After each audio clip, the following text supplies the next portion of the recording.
So how's it going, guys? It's Pete Hellies. I hope you're having a good start to the year. At the moment the weather's crap. We had a fantastic flying day yesterday and now it's just raining, cold and it's miserable, and I think it's probably going to be the same in most places. So I thought I'd do a video on 5 things that every beginner should know moving forward from grassroots. There's going to be a lot of other stuff that I won't cover, but hopefully if I can break this down into 5 points, it will help you guys on your journey moving forward and hopefully avoid any costly expense. Anyway, so let's get a brew and dive in and relax and enjoy.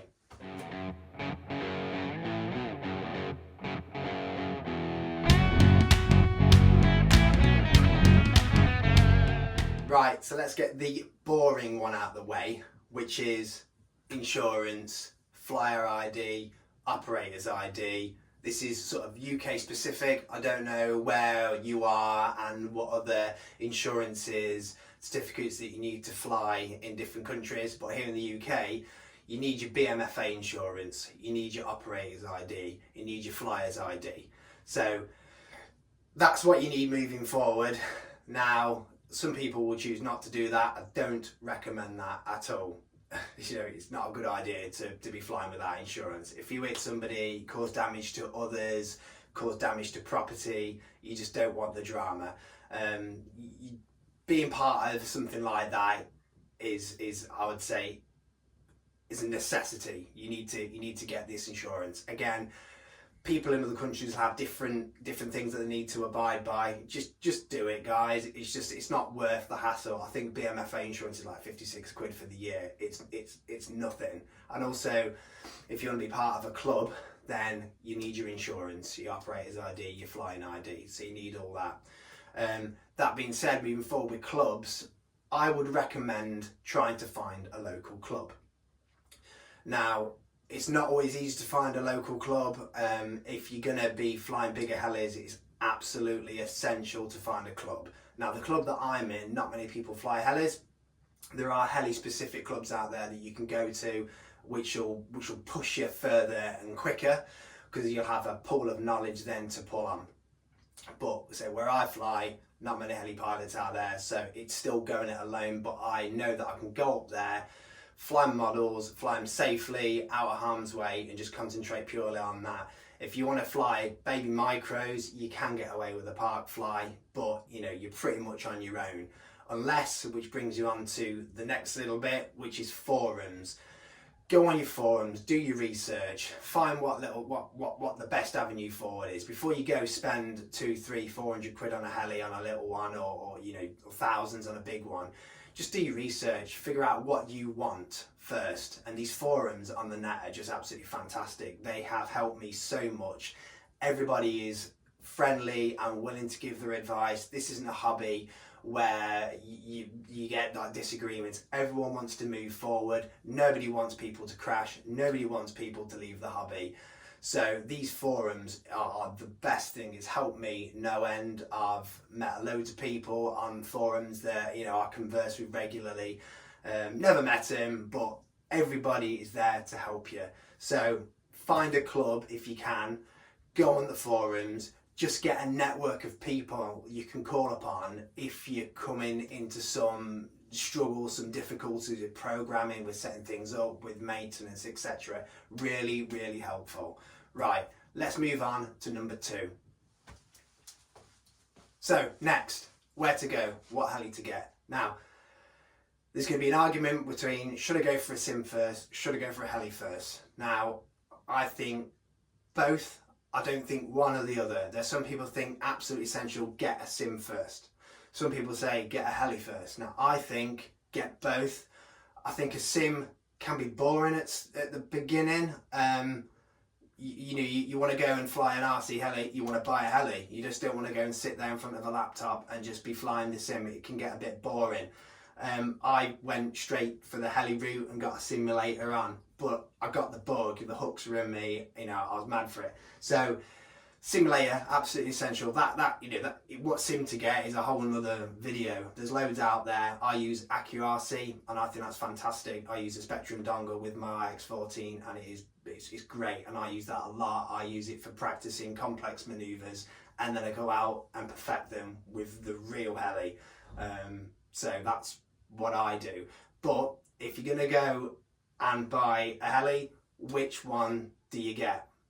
So you'll see loads of Helis out there. You'll see guys like this, you'll see guys like these, you'll see big ones, you'll see these, you'll see there are loads and loads of helicopters to start with. You'll search your forums, maybe you don't want to buy new, whether you want to buy second-hand stuff, but there is so much when you're learning what helicopter to get. Now, right out the gate, I will tell you, avoid these things like the plague. They are absolute trash. They, you look at them, 30 quid can buy one of these, and they are crap. These are toy grade. They just don't buy one of these. They're junk. And then that'll be your next sort of thing, a little bit more expensive. Fixed pitch helis. These are okay for indoors, just to get your orientations. These fly in permanently self-level. Again, they're all right. They'll get your orientations going. Are they a good beginner one? Will it put you off? No, not really. These will be good. These, don't buy these. Those are junk. You don't want them.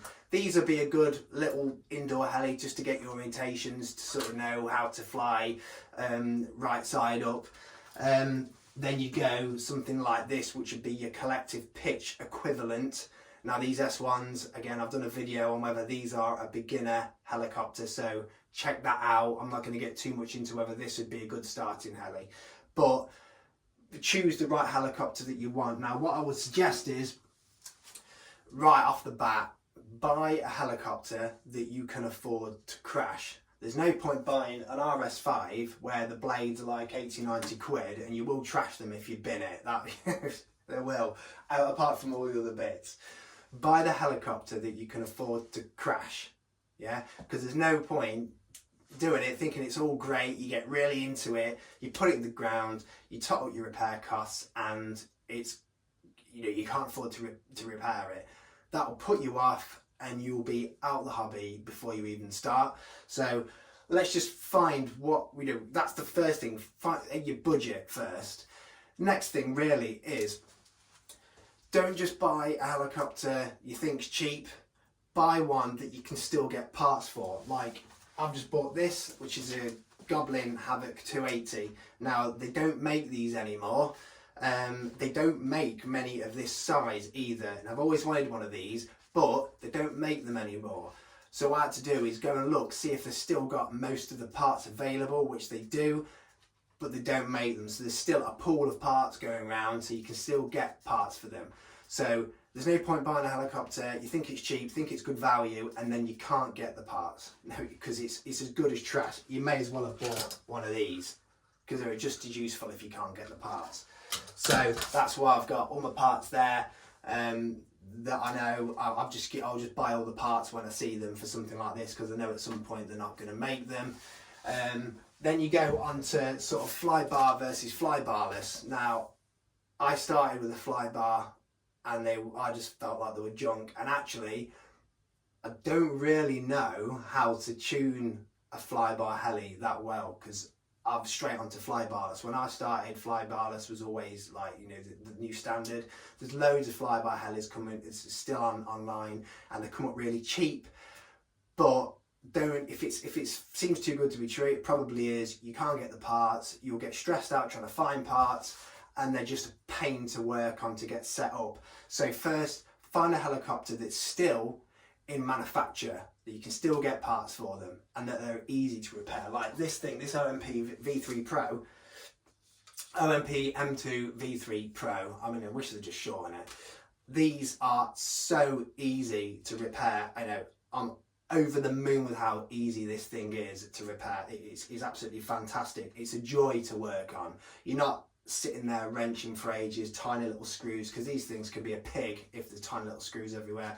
But they're great to work on. So there's a lot of variables in this. But what I would say is, don't buy something like that to start with, because you need a club for it. You absolutely need a club. They're expensive to crash. There's a lot of programming involved in these. It's not just building. You need the knowledge to build them. You need the knowledge to program them. Your fly barless control, your programming, your radio programming, your governors, your ESCs, your servo frequencies, all your rates, your maintenance. There's a lot that go in. There's just as much in maintenance and the programming there is in flying, I would argue. Whereas something like this or something like this, these get programmed on an app.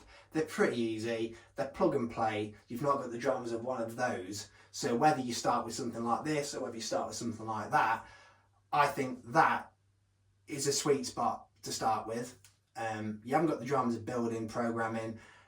It's big enough that you can see it. You can tone these down to be nice, docile creatures that go in self level, so they're great for learning on. Something like this would be a good one. But again, reiterate, don't buy these because they are just junk. Right, let's move on to the next one. So that brings us on to basic kit. Now, you've got your Heli and that's all well, you chuffed to bits with it. You crash it, you need to do some maintenance. Now what stuff, what gear, what parts, what lubes you need to get to keep that Heli in the air. Now, first off, I'd recommend getting a decent LiPo charger. I've got this ISDT Mark II, which is a dual charger. So I can charge 2 batteries at the same time. It will do your balance charging, it will do your storage mode, it will do your discharge, and it will destroy a LiPo safely. If it gets too puffed, it will take all the power out. Getting a good one of these that will look after you is absolutely essential. Getting a crappy charger and you just, you're setting yourself up for a fail, really. Things like parallel charge boards. I bought one of these for charging my S2 batteries. These are absolute junk. Don't parallel charge your batteries. If you can see there, one of the tapes there, that just exploded on me. Came up in a puff of smoke. I thought I was going to be in for a bit of an interesting afternoon with this. So don't buy things like these. They're just parallel charging batteries. Not a really good idea. Right, moving on to things that we need, like your lubes. So I always have a silicone grease there. I use a silicone grease. I use a silicone oil as well. Those are essential. Loctite, get plenty of that. You need to use that. Loctite all your screws. You don't want them screws coming out in flight. CA glue always comes in handy. So just basic stuff like that will keep you in the air, and if you got them there, then you consumables, you always use them. Things like getting yourself a decent set of drivers. I've just got these out. I've got many more. These little Goose Sky drivers, absolutely brilliant. They're just chucking your rucksack. I just leave them in my box. It's sort of like a maintenance kit on the field. A good pair of side bites and long nose pliers. I've got loads more of these. Pitch gauge. You'll need a pitch gauge. Absolutely essential. Get one of these. I use a Hobby Wing ESCs, so get your program box. These doubles up as a battery checker as well. You need all these little things that you may not necessarily think about when you start flying, but essential. A good set of link removal pliers as well. They're good. I mean, actually that one's not that good, but you get what you pay for. So get yourself all the maintenance kit that you need. You may not know straight away when you buy a Heli, like, oh, I need that driver, but just go out and buy your gear, because you get what you pay for. Also, spares, guys. Get a load of spares. You can see that I've got spares for loads of my Helis. I don't keep the bigger Helis. I don't keep loads of spares in for the bigger ones. I just buy them as a need because they become quite expensive. But the smaller ones, where the spares are quite cheap, just buy a load of them, because you'll be flying the smaller Helis more and you'll be crashing them more, and they're cheaper to repair, so you can have a stock, because you'll be binning them more, so you'll be cycling through your parts more. So you just get loads in, and then you can just bring it back home, do a little bit of wrenching, back out flying again. Really, really useful just to keep a stock. Makes you feel better. You probably won't crash as much when you've got loads of spares, because you won't want to be going through them. But yeah, loads and loads of spares, essential bit of kit. So orientations, don't rush your orientations. Please, They're expensive bits of kit. You don't want to be keep repairing them and getting discouraged with it. So learn your orientations. Get your tail and hover working perfectly. Some people have stabilizers on to start with so they don't tip over. I had them for a little while, but I just found them irritating because they can dig in. So I just bin those straight away. But learn your orientations all the way around. Tail in, nose in. Get those absolutely dialed. Forward flight, get those dialed. Then you move on to sort of more complex stuff. But don't get into the habit of going to do too much too soon, because as soon as you lose your orientation, it's going in. Like, you make no mistake, it's going in, and it all happens quite fast.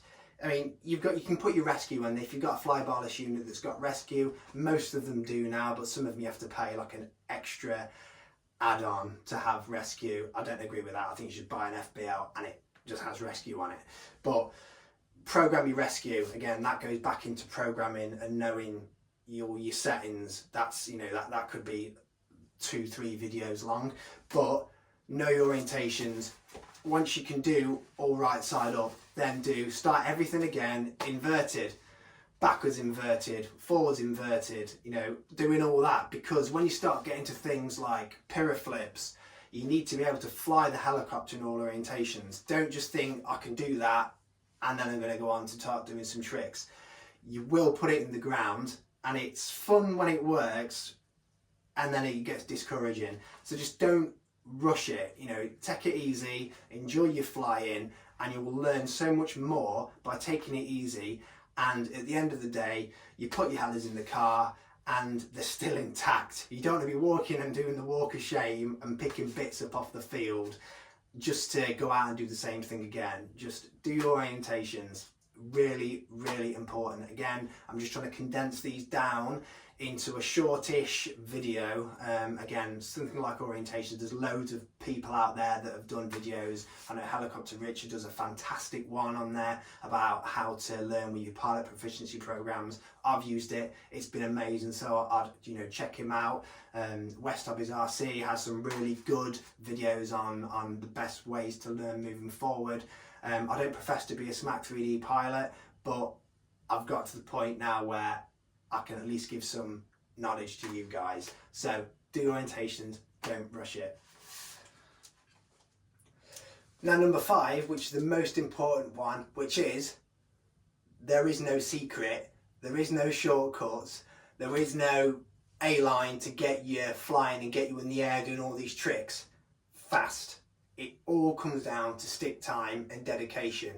If you're not on the sim, practicing your orientations, practicing a new manoeuvre, if you're not out there flying in all conditions, in wind, in substandard weather, different size helis, not just going out and flying a 600-700 size, but going out flying all your sizes, flying your S1s, flying your RS6s, your 700 size, flying all those helis. If you're not there putting the stick time in, you're not going to get any better. You're just not. That is the only shortcut, really, is ploughing at it, dedication. Same with your settings. If you don't research what FBL you've got, if you don't research what ASE you've got, what servos you've got, your maintenance, if you don't put the time in to know your heli, you're not going to get any better. So it does take a lot of effort. Flying these things is more involving than I thought right from the get-go. You know, it can be easy. You can just fly these little ones, a bit of plug and play, but at some point you'll need to know your settings. You'll need to know what your gains do. You need to know what RPMs you fly at. You need to know how to, with me, when I plug my brain into the laptop and I see all my diagnostics and my events, I need to know what all those things mean so I can adjust my settings accordingly. Because you could just not know what you're doing and fly a crappy heli for 6 months, and a slight bit of tuning would really make it feel connected. So you need to know all these things. So there's just as much involved in flying these things on the bench and your research and actually putting the stick time in as well. There's 2 avenues. Now, there's loads of guys out there that will tell you to go this route, that route, and it all comes down to, you know, what peers you have and what they fly. Because if they fly V-bar, then maybe go down V-Bar. If you'll fly Spectrum, just go down the Spectrum route. I've gone Spectrum, I've done that, you know, when I've used to fly planes years ago, and they just work for me. I didn't want to change all my FBLs over to V-Bar, so I just carried on with Spectrum. But there's no shortcuts. Do your research, yeah, and you'll have a great time. There's loads of knowledge. If you need any advice, just drop a message in the comments. I'll do my best to help you. And if I don't know the answer, I can help you put you to somewhere where there is. The forums are fantastic. And yeah, you just enjoy it and take it slow, guys, because it's a fantastic hobby. You know, it means a lot to me. I've had so much joy out of it. I've had some tough times where I thought, you know, is it for me? You know, when you crash a big one, it's disheartening. When you have electrical failures and you don't know why it's crashed, you know, it can be tricky. But if you take it slow and try and follow the steps that I've put forward here, it will cut costs for you. It will make you feel more confident in your ability to make your choices going forward. And yeah, and then we can all enjoy the hobby, because that's what we want. It's demanding. They're not flipping drones, so, you know, and they're not planes. You know, these are high precision bits of kit, and we all want to enjoy them. Anyway, please like and subscribe on the channel. It really does help. Any questions, just ping me a link and I'll try and answer them for you. Anyway, please have a good rest of 2026, and I will catch up with you soon.